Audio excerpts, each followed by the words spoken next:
On the 150th anniversary of the signing of the Declaration of Independence, Calvin Coolidge, our 30th president, said the following: "A spring will cease to flow if its source be dried up. A tree will wither if its roots be destroyed." In its main features, the Declaration of Independence is a great spiritual document. It is a declaration not of material but of spiritual conceptions. Equality, liberty, popular sovereignty, the rights of man. These are not elements which we can see and touch. They are ideals. They have their source and their roots in the religious convictions. They belong to the unseen world. Unless the faith of the American people in these religious convictions is to endure, the principles of our Declaration will perish.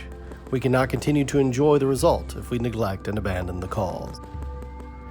We are too prone to overlook another conclusion. Governments do not make ideals, but ideals make governments. This is both historically and logically true.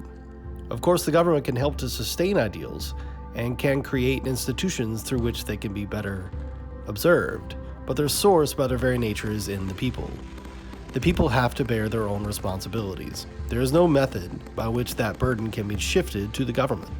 It is not the enactment, but the observance of laws that creates the character of a nation. About the Declaration, there is a finality that is exceedingly restful. It is often asserted that the world has made a great deal of progress in 1776, that we have had new thoughts and new experiences which have given us a great advance over the people of that day, and that we may therefore very well discard their conclusions for something more modern. But that reasoning cannot be applied to this great charter. If all men are created equal, that is final. If they are endowed with inalienable rights, that is final. If governments derive their just powers from the consent of the governed, that is final.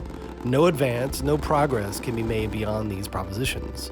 If anyone wishes to deny their truth or their soundness, the only direction in which he can proceed historically is not forward, but backward, toward the time when there was no equality, no rights of the individual, no rule of the people.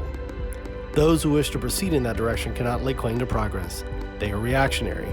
Their ideas are not more modern, but more ancient than those of the Revolutionary Fathers. Enjoy your 4th, and may God bless America.